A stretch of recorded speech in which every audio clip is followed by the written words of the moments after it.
இதற்காக கொடுக்கப்படுகிற படிவத்தை பார்த்தீங்கன்னா அது ரொம்பவும் அது ஒரு சூதில்லாத ஒரு படிவம் மாதிரி தெரிகிறது. உன் பேர் என்ன, ஊர் என்ன, உன் ஆதார் கார்டு என்ன அப்படின்ற 4 வரிகள் தான் இருக்குது.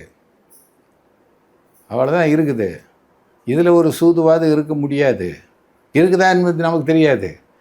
ஆனால் வாக்காளர் பட்டியலில் திருத்தம் என்பது அதோடு நிற்கிறதில்ல. இது எங்கேயோ போகுது.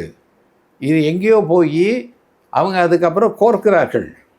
கோர்க்கிற இடம் எங்கே, எப்படி கோர்க்கப்படுகிறது என்பதை பற்றி யாருக்கும் தெரியாது. இப்போ இந்த இதில் புகார்கள் இருக்குது அல்லது ஏதாவது பிரச்சனைகள் இருக்குது அப்படின்னா நம்ம யார்கிட்ட முறையிட முடியும்? இதை எப்படி நாங்கள் யாரை அணுக முடியும்? இதற்கு நீங்கள் ஆட்டுக்கு உங்கள் தலையில் அடிச்சுக்கிட்டு ஐயோ என்ன நடக்க போகுது அப்படின்னு தான் இருக்க வேண்டியது. எங்கே புகார் கொடுத்தாலும் இதெல்லாம் ஒருத்தரும் கேட்டுக்க போகிறதில்ல.